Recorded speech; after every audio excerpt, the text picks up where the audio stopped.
friends! So today I'm back with another sit-down video. If you watched our vlog, then you know two things. One, this channel is about us going back to school, my husband and I, and two, you saw that map get put up and now it's finally up. Or you saw the process of it getting made and now it's finally up. Exciting things. We're finally moved into Auburn. It feels a lot more like home. So today I'm going to be talking about graduate school applications because I'm going back to graduate school this fall. I'm going to be working toward my master's in applied behavior analysis at Auburn University. So I know everybody has a different experience with graduate school and all graduate schools are a little bit different, but this is my experience. There's a pretty standard process that you can expect when applying, and my hope is that by hearing about this, it'll help you if you are working on that yourself. So, let's get right into it. Step number one, explore your options. And do this early. Do this at least a year in advance. So what I mean by that is when you're going for your undergraduate degree, it doesn't necessarily matter where you go to school. When you're thinking about your undergraduate degree, a lot of times you're thinking about location. Is it close to home? Is it in-state? Are you going to get charged out-of-state tuition? That kind of thing, what the campus is like. But when you go to graduate school, it's a little bit more serious because you're pursuing this by choice and it's required of your field, usually. So when I was in this position, I made a spreadsheet. That spreadsheet was so that I could compare schools easily. So things that I looked at, and I just have a notebook here because I was making notes about this because it's a lot to talk about. So things that I made notes about in my spreadsheet were the location of the school, the duration. Some programs are 1 year, some of them are 2 years. If you're looking at a PhD, it could be 5 years of graduate school. The requirements of the school, their GPA requirements, GRE requirements, that sort of thing, when their application was due, and then lastly, what kind of faculty they had at that school and what kind of research was their faculty doing. So in our case, one of the biggest factors in us deciding where to go back to school were, one, a program for me. Like I said, unlike undergraduate programs, master's and PhD programs, all graduate schools are a little bit more specific. So not every school is going to have a program in applied behavior analysis or whatever you might go into. Our second criteria was that that state needed to accept GI Bill at the in-state tuition rate. That was something that changed as of August 2015. So if you or your spouse, or if you know somebody who's in the position of using the GI Bill, definitely take that into consideration, because if a school charges you out-of-state tuition and the GI Bill doesn't cover all of that, you're going to have to pay the difference. Another thing that was really important for us was location. We wanted to stay in the South. That's where we were born and raised and what's close to family, so that's where we wanted to stay. So like I said, do this early on. I did this when I was a senior in my undergraduate program, and then I did it again 2 years ago. So 2 years before I matriculated into graduate school was when I was sitting down and looking at this. This is quite the process. 2 is to take the GRE. The GRE is a standardized test, much like the SAT or the ACT, but it's for graduate school. The two things that I would tell you to do are to schedule this test early. You have to go through the GRE website to schedule a place and time and date to take the exam. Do that early on. If you live anywhere near a college town, those offices where they offer that testing will get filled up very quickly. 2, arrive early to your testing location on the day of your exam. I arrived probably 30 minutes to an hour early, and I was glad I did because it really calmed my nerves. I wasn't rushing in there. I wasn't rushed to get out the door. I just had plenty of time. So everybody studies for the GRE differently. Some people take courses, some people do books, some people just wing it. Personally, I did the Princeton Review book on the GRE. It came with a CD that I could log into the computer and take online tests and quizzes and that kind of thing. I was very fortunate in my situation, I guess you could say, because at the time I had just graduated with my first degree. I had moved to North Carolina where my husband was stationed, but he was deployed at the time, and I didn't have a job, although I was looking. So for pretty much 3 months, I was living alone and I didn't have a job. And that was the time that I took to study for the GRE. So I would spend part of my day applying to jobs or going to interviews, and the other part of the day, probably 2 or 3 hours a day, studying for the GRE. And I took my exam at the end of August. So that was 2 to 3-ish months of straight studying for the GRE with basically no distractors. I didn't have a lot of family around me. I was new to the area, so I didn't have hardly any friends. I didn't have a job. I didn't have school. So I was very fortunate that way. Not everybody has those kinds of circumstances to study. I had friends who were doing it while they were finishing up their undergraduate degree. I don't know how they did it. Some people take 2 weeks and they just study for those 2 weeks, and then they're done and they take their exam. I was glad I had the time I did. It worked out really great for me. I took my exam that one time and I was happy with my scores. Some people take the exam 2 or 3 times. I took it once and I was done. Number 3, now that you've explored your options and you've taken the GRE or you're studying for it, you're ready to start your application. So this is another thing that you need to do very early and well in advance of the due dates. So I started looking at going to graduate school in the fall of 2014 once my husband came home from deployment. I did my spreadsheet in the spring of 2015, and by the summer of 2015, I was looking specifically at the nitty-gritty details of each application. So 2 of the biggest parts of an application are your CV, which, if you're unsure what that is, it's kind of like a resume, but it's a little bit more detailed and oriented toward academics rather than jobs, and the personal statement. So for your CV, I would definitely recommend, if you have access to a career resource center. I know at the University of Florida, alum were allowed access to the Career Resource Center for up to a year after graduation. Check out your undergraduate institution, see what kind of resources they have. If not, see if there's something nearby you. Maybe the library offers something, or maybe you know somebody, and get that done, because that's a really important part. It's one of the first things they're going to look at in your application. After you've created your CV, you're going to write your personal statement. All of your personal statement are things that you will be pulling from your CV. So your personal statement is not your life story. It is you expanding on the important parts of your CV and explaining to that graduate school why they want you and why you want them. And a lot of the times they have a word limit and they have a specific way they want it to be formatted. Say about personal statements is to have it reviewed many times and by lots of different people. So when I wrote my personal statement in the summer time and into the fall time, a year before I would matriculate into graduate school. So I was writing it in the summer and fall of 2015. And by the time I had finished my first draft, I had both of my parents look over it. Now, both of them are professors, but have your parents look over it if you trust them. Have professors look over it. I even had friends who are currently in graduate school. I had them look over it too, because they've been there, they've done it, they've obviously been successful. So I had them look over it as well. I didn't take everybody's edits, but I was glad to have their feedback. All right, and the next thing is your letter of recommendation. Usually you're going to be required to have 3 to 4 letters of recommendation submitted to the graduate school.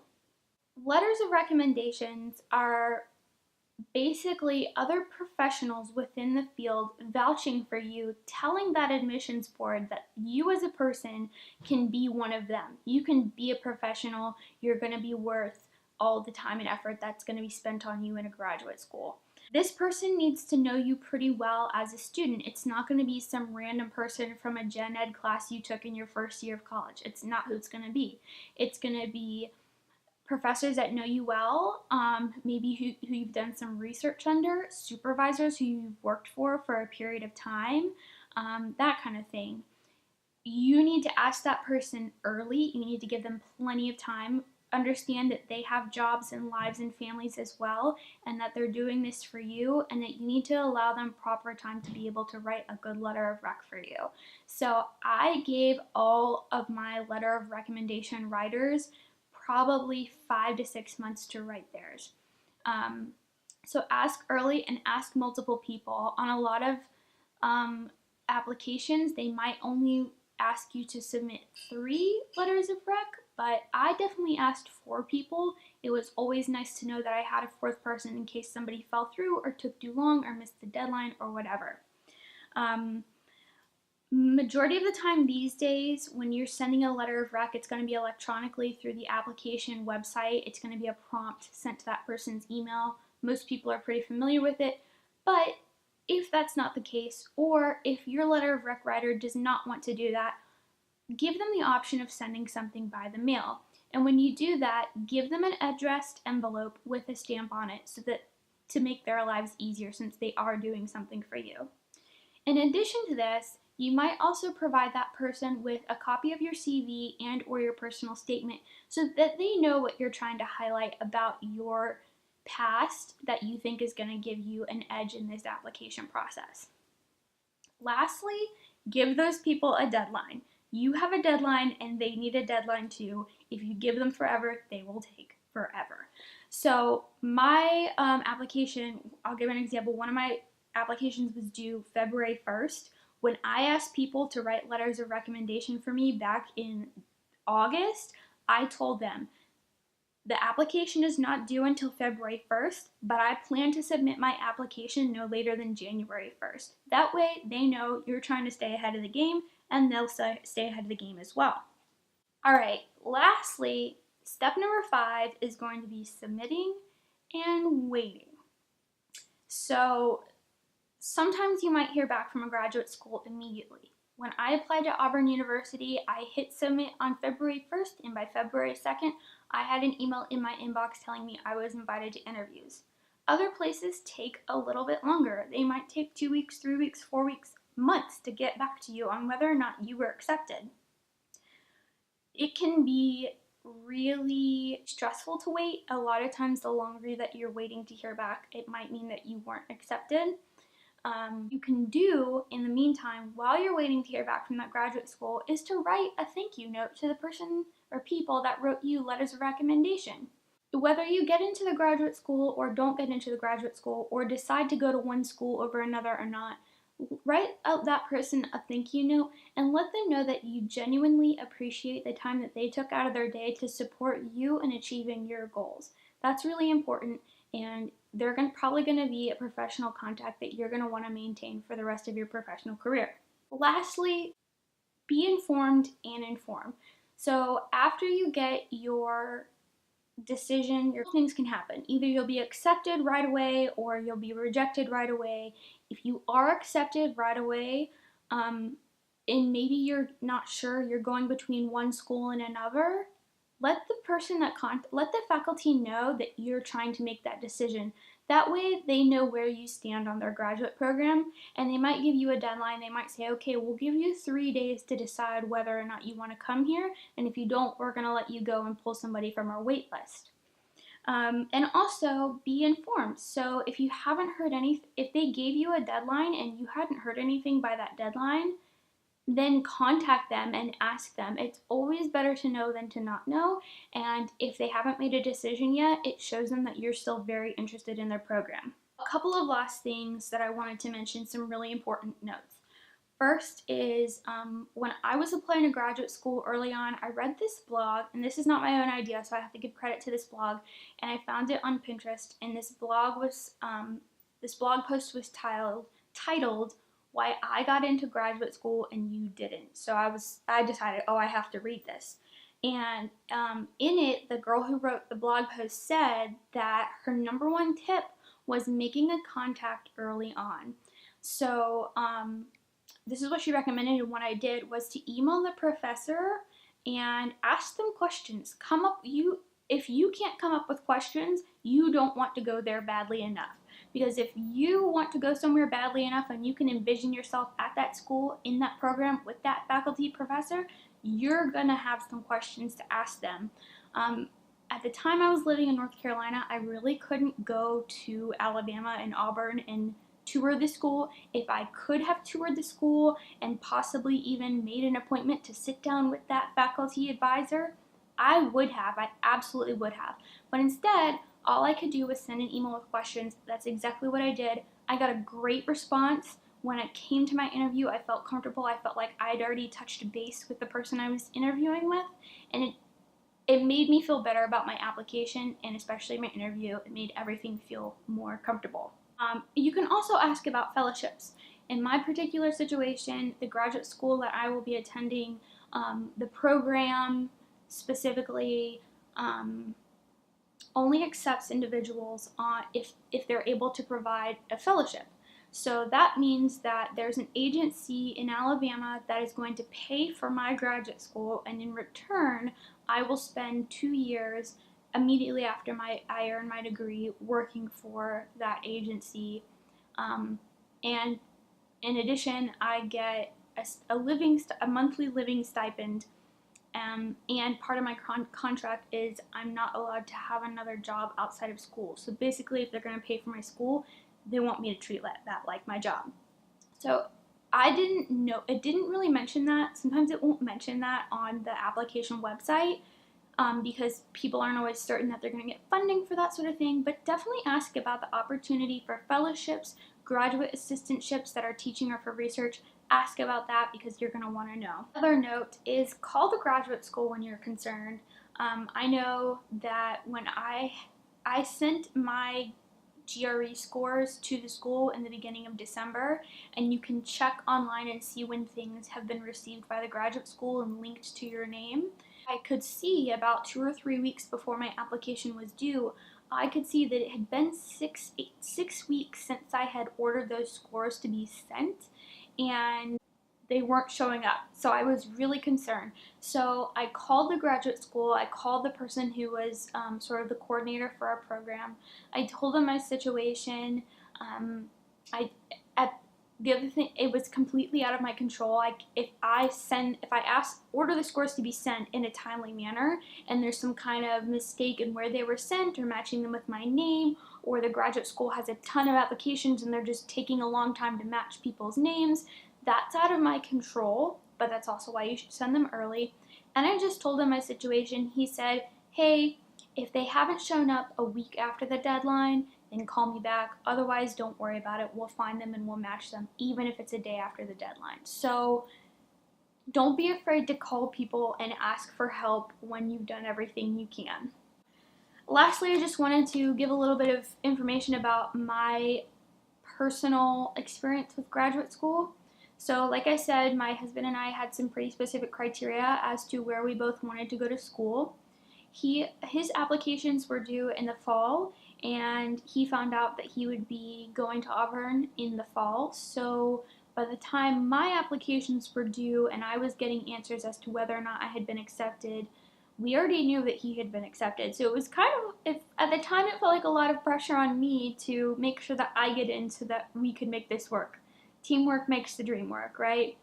So I was really nervous about that, and at the same time, I knew then that, we both knew that we wanted him to be able to go to school where he wanted to, and if I couldn't go to that same school, then I needed to look for an online program, which is not ideal, but at the time, I would have rather him be able to go to school where he wanted to go to school and me do an online program rather than be jerking us all around.